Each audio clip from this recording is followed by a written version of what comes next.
దేవి కష్ణములు ఎట్లున్నను మహాపుణ్యక్షేత్రమైన ఈ వారణాసిని దర్శించితిమి.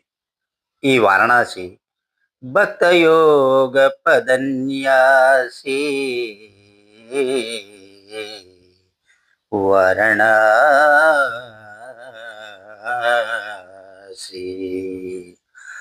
భవతురిత శాస్త్రవకరాశి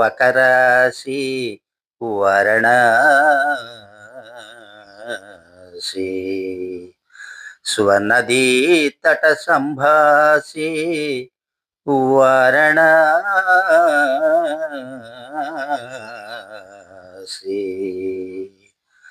పావన క్షేత్రముల వాసి వారణాసి.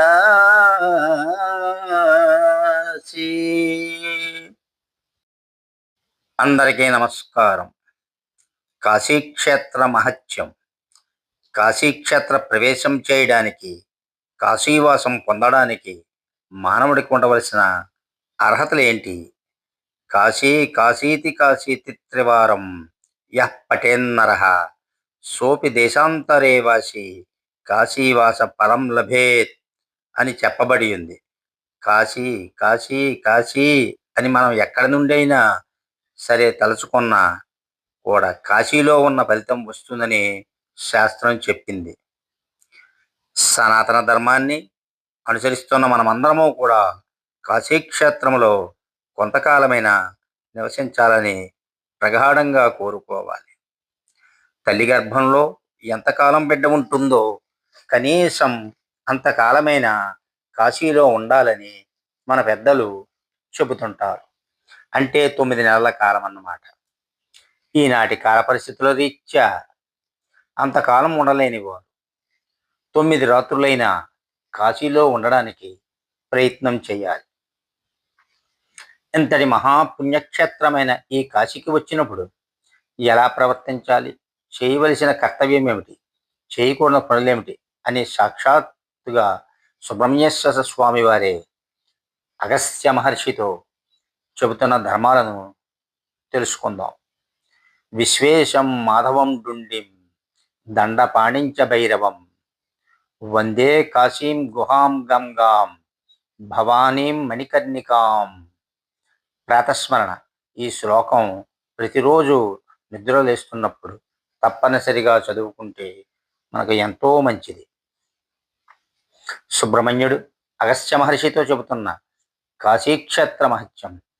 ఓ అగస్త్య, క్షేత్రములలోకెల్లా ఉత్తమ క్షేత్రము, మంగళములలోకెల్లా పరమమంగళము, శ్మశానములలోకెల్లా మహాశ్మశానము, పీఠములలోకెల్లా పరమపీఠము, ధర్మాభిలాషులకు ధర్మరాశిని, అర్ధార్థులకు పరమార్థాన్ని, కామార్థులకు సర్వాభిష్టములను, ముముక్షువులకు మోక్షాన్ని ప్రసాదించినది ఈ అవిముక్త క్షేత్రమైన వారణాసి క్షేత్రం. మహాసిద్ధిని ప్రసాదింపచేయని అణుమాత్ర స్థలమైన కాశీయందు లేనే లేదు. ఈ లోకంలో పవిత్రము చేయు అనేక తీర్థములు ఉన్నా కూడా అవి అన్నీ కాశీలోని ధూళి కణముతో సమానము కావు. భూమి యందు మోక్షక్షేత్రములు ఎన్నియో ఉన్నవి. అవిముక్త క్షేత్రములో కోట్యంశ పుణ్యలేశము కూడా వాటికి లేదు కదా. గంగా, విశ్వేశ్వరుడు, కాశీ ఈ ముగ్గురు ఎక్కడ జాగరూకులై ఉన్నారో అక్కడ మోక్షలక్ష్మి సిద్ధిస్తుందనడంలో ఆశ్చర్యం ఏమీ లేదు కదా. అగస్త్య మహర్షి మరలా సుబ్రహ్మణ్యేశ్వర స్వామిని ఇట్లు ప్రశ్నించారు. ఓ స్కంద, గంగా, విశ్వేశ్వరుడు, కాశీ అనే ఈ ఈ త్రయిని చంచలమైన బుద్ధి కలిగిన మానవులను విశేషించి ఈ కలియుగమున ఎలా పొందగలరు? జపములు, తపములు, దానములు, వ్రతములు ఏవైనా ఉన్నాయా? ఇవేమీ చేయకుండానే, ఇంతటి కష్టపడకుండానే ఈ త్రిములను పొందడానికి తగిన ఉపాయం ఏదైనా ఉందా? కాశీక్షేత్రములో కాలుమోపాలంటే కొన్ని కోట్ల కోట్ల కోట్ల జన్మముల పుణ్యరాశి ఉండాలి. ఓం నమ శివాయ నమ. ఓం నమ శివాయ నమ. ఓం నమ శివాయ నమ. ఇక కాశీక్షేత్ర విశేషాలన్నీ ఒకటొకటి మీకు తెలియజేస్తాను. కాశీ లేదా వారణాసి భారతదేశపు అతి ప్రాచీన నగరాల్లో ఒకటి. హిందువులకు అత్యంత పవిత్రమైన పుణ్యక్షేత్రం. ఇది ఉత్తరప్రదేశ్ రాష్ట్రంలో ఉంది. ఇక్కడ ప్రవహించే గంగానదిలో స్నానం ఆచరిస్తే సర్వ పాపాలు నశించి పునర్జన్మ నుంచి విముక్తులవుతారని హిందువులు నమ్ముతారు. వరుణ, అసి అనే రెండు నదులు ఈ నగరం వద్ద గంగానదిలో కలుస్తాయి. అందుచేత ఈ క్షేత్రానికి వారణాసి అని కూడా నామాంతరం. కాశీ అనే పదం ప్రకాశించడం లేదా కనిపించడం అనే పదం సంస్కృత పదం నుండి ఉద్భవించింది. కాశీలో మరణిస్తే ముక్తి లభిస్తుందని హిందువుల నమ్మకం. ద్వాదశ జ్యోతిర్లింగాల్లో ఒకటైన విశ్వేశ్వరలింగం ఇక్కడ ఉంది. బౌద్ధులకు, జైనులకు కూడా ఇది పుణ్యక్షేత్రం. వారణాసి ప్రపంచంలోనే అవిచ్ఛిన్నంగా జనవాసం ఉన్న నగరాల్లో అత్యంత పురాతనమైందని తెలుస్తోంది. గంగానది, హిందూ మతము, హిందుస్థానీ సంగీతము, పట్టు వస్త్రాల నేత, హిందీ సంస్కృత పండితుల పీఠం ఇవి వారణాసి నగరపు సంస్కృతి చిహ్నాలలో ప్రముఖంగా స్ఫురణకు వస్తాయి. హరిశ్చంద్రుడు, గౌతమ బుద్ధుడు, వేదవ్యాసుడు, తులసీదాస్, శంకరాచార్యులు, కబీర్ దాస్, మున్షీ ప్రేమ్చంద్ వంటి ఎందరో పౌరాణిక, చారిత్రక, సాంస్కృతిక ప్రముఖులు వారణాసి నగరం లేదా దాని పరిసర ప్రాంతాలతో ప్రగాఢమైన అనుబంధం కలిగి ఉన్నారు. వారణాసికి గంగానది అవతల వైపున రామనగరం ఉంది. వారణాసికి సమీపంలో సారనాథ్ బౌద్ధ క్షేత్రం ఉంది.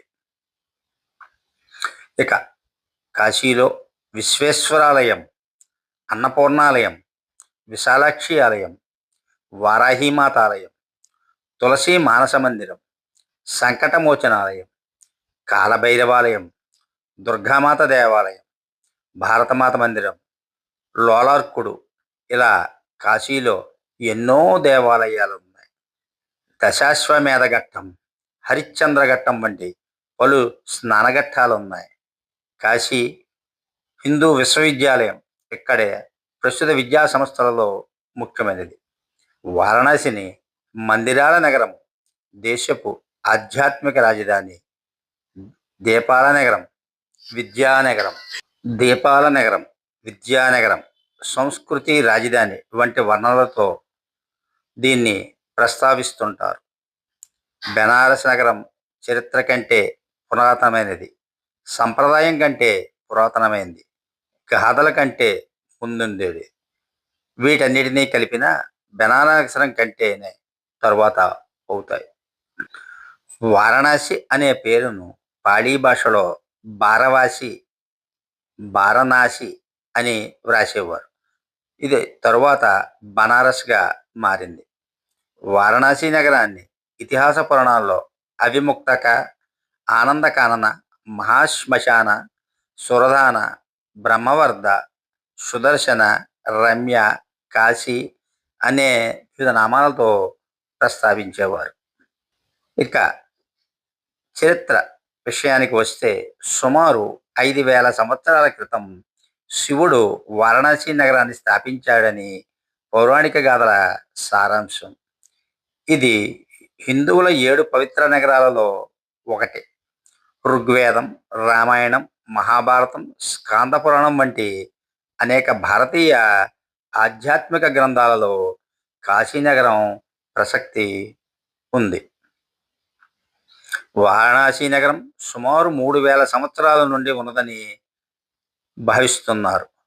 విద్యకు, పాండిత్యానికి, శిల్పం, వస్త్రం, సుగంధ ద్రవ్యాల వంటి వస్తువుల వ్యాపారానికి వారణాసి కేంద్రంగా ఉంటూ వచ్చింది.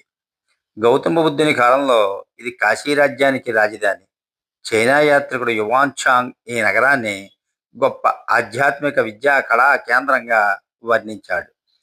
ఇది గంగా నదీ తీరాన 5 కిలోమీటర్ల పొడవున విస్తరించి ఉందని వ్రాశాడు. 18వ శతాబ్దంలో వారణాసి ఒక ప్రత్యేక రాజ్యమయ్యింది. తరువాత బ్రిటిష్ పాలన సమయంలో ఈ నగరం ఆధ్యాత్మిక వాణిజ్య కేంద్రంగా కొనసాగింది. 1910లో రామ్‌నగర్ రాజధానిగా బ్రిటిష్ వారు ఒక రాష్ట్రాన్ని ఏర్పరిచారు. కానీ ఆ రాష్ట్రానికి వారణాసి నగరం పైన మాత్రం పాలనాధికారం ఇవ్వలేదు.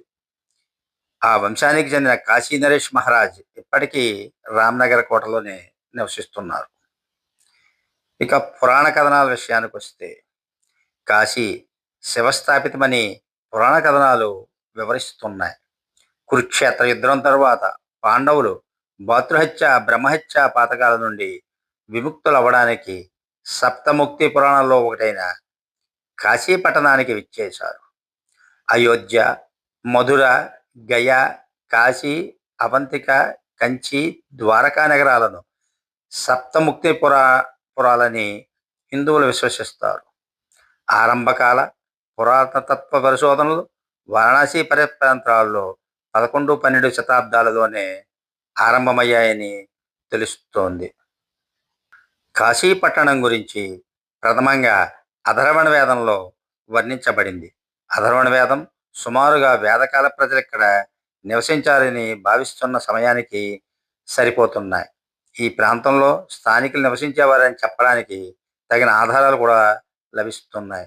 8వ శతాబ్దంలో 23వ జైన గురువు, ఆరంభకాల తీర్థ గురువు అయిన పార్శ్వనాథుడి జన్మస్థానం వారణాసి అనడానికి ఆధారాలు కూడా ఉన్నాయి.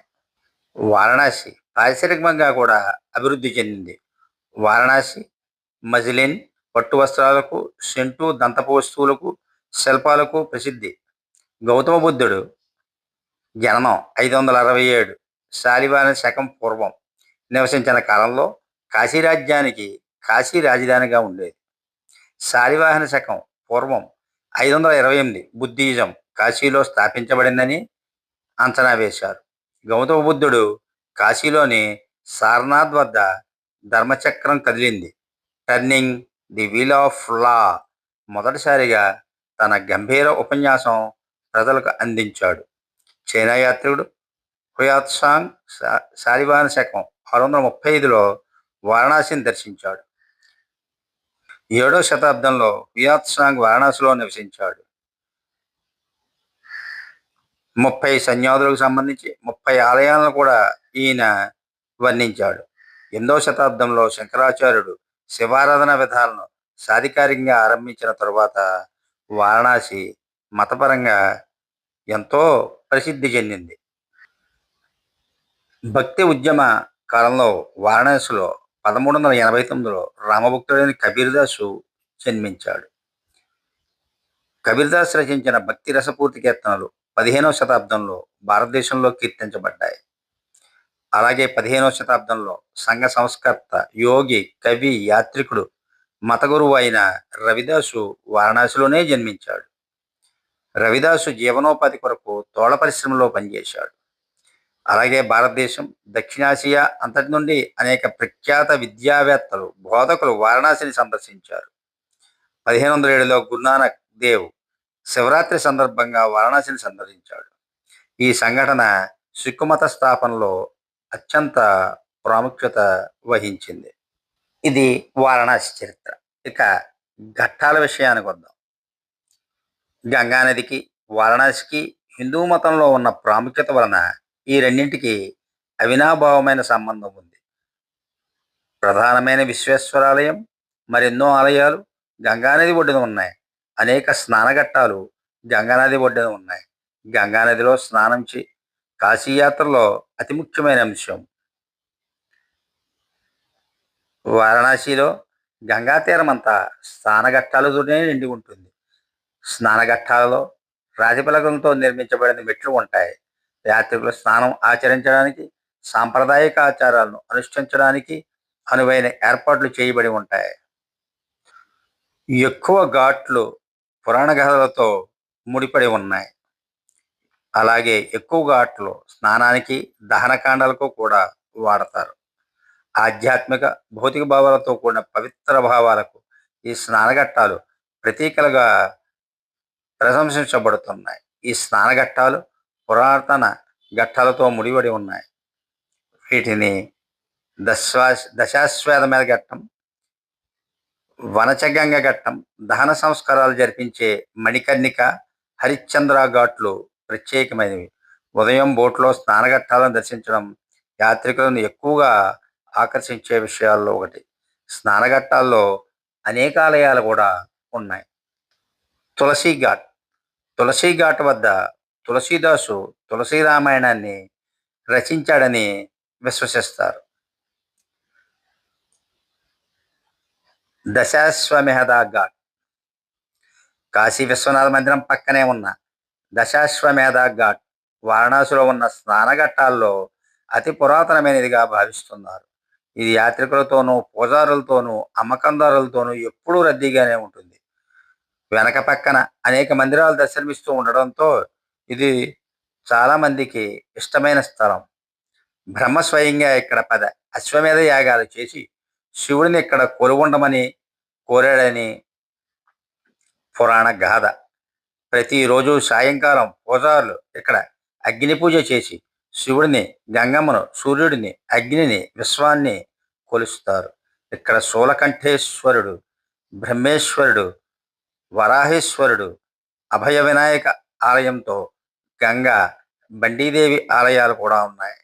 ఇక్కడ ప్రతినాడు నిర్వహించే హారతి నదిలో నుండి చూడడానికి యాత్రికులు ఇక్కడికి ఉన్న పడవలు మాత్రమే ఎక్కాలి.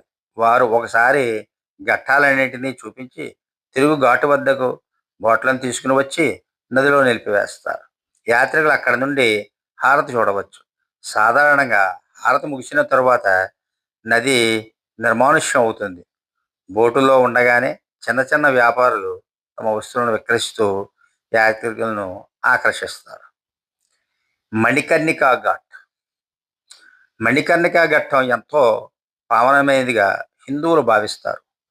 ఒక గాథ ప్రకారం శివుని సమక్షంలో విష్ణువు ఇక్కడ తన సుదర్శన చక్రంతో ఒక గోతిని తవ్వాడు. దానిని తన స్వేదంతో నింపుతుండగా విష్ణువు చెవికుండలం మణికర్ణిక అందులో పడింది.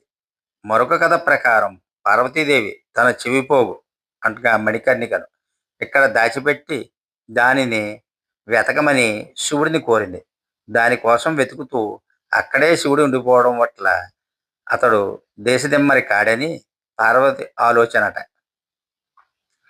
ఇక్కడ దహనమైన శరీరం తాలూకా ఆత్మను శివుడు స్వయంగా మణికర్ణిక కనిపించిందేమోనని అడుగుతాడట. పురాణ కథనాల ప్రకారం ఈ మణికర్ణిక ఘాట్ యజమాని హరిశ్చంద్రుడని ఈ మణికర్ణిక ఘాట్ యజమాని హరిశ్చంద్రుని కొని హరిశ్చంద్ర ఘాట్లో కాటి పనికి నియమించాడు. మణికర్ణిక ఘాట్, హరిశ్చంద్ర ఘాట్లో అధికంగా దహన సంస్కారాలు జరుగుతుంటాయి. మణికర్ణిక ఘాటుకు మహాశ్మశానమని మరొక పేరు కూడా ఉంది. ఈ ఘాట్ గురించి మరొక కథనం కూడా ప్రచారంలో ఉంది. ఈ తీర్థమును ఈశ్వరుడు చూడాలని అనుకుని పరమేష్టికై 1008 సంవత్సరములు తపస్సు చేశాడు. ఈశ్వరుడు ప్రత్యక్షమై ఈ తీర్థం విశిష్టతను తెలుసుకుని చాలా సంతోషించి తల ఊపాడట. అలా ఊపినప్పుడు కుడి చెవి మణి జారి సరస్సు మధ్యలో పడింది. కావున మణికర్ణిక ఘట్టంగా పేరు.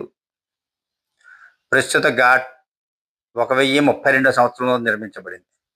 4వ శతాబ్దంలో గుప్తుల కాలంలో ఈ ఘాట్ ప్రస్తావన ఉంది. ఈ ఘాట్ వద్ద ఉన్న తారకేశ్వరాలయం నుండి పరమశివుడు మరణిస్తున్న వారి చెవిలో తారకనామం ఉపదేశిస్తుంటాడని విశ్వసించబడుతోంది. ఇక్కడ మరణించిన వారికి మోక్షం ప్రసాదించమని పరమశివుడు విష్ణువును కోరిన ప్రదేశం ఇదే. ఈ మణికర్ణిక ఘట్టంలో మిట్ట మధ్యాహ్నం మణికర్ణికా స్తవం చదువుకొని స్నానం చేసిన చాలా పుణ్యం వస్తుందని శంకర భగవత్పాదుల వారు శివానందలహరిలో చెప్పారు. అంతటి పుణ్యం కాశీలోని మణికర్ణికా ఘట్టంలో మధ్యాహ్నం స్నానం చేసిన కలుగుతుందని, ఈ పుణ్యఫలం కాశీలో ఒక యజ్ఞం చేసిన దానికంటే కూడా ఎక్కువని చాగంటి వారు తన శివ వైభవ ప్రసంగంలో చెప్పారు. ఇక రెండవ భాగంలో సింధియా ఘాటు, మనమందిర్ ఘాటు, లలితా ఘాటు, అస్సీ ఘాటు, అలాగే ఈ పవిత్ర క్షేత్రం గురించి, ఆలయాల గురించి, మతపరమైన ఉత్సవాల గురించి, కళలు సాహిత్యం గురించి వివరిస్తాను. సర్వే జన సుఖినో భవంతు. ఓం నమ శివాయ నమ. ఓం నమ శివాయ నమ. ఓం నమ శివాయ నమ. ఓం నమ శివాయ నమ. ఓం నమ శివాయ నమ. ఈ వీడియో మీకు నచ్చినట్లయితే షేర్ చేసి, లైక్ చేసి, సబ్స్క్రైబ్ చేయవలసిందిగా కోరుతున్నాను.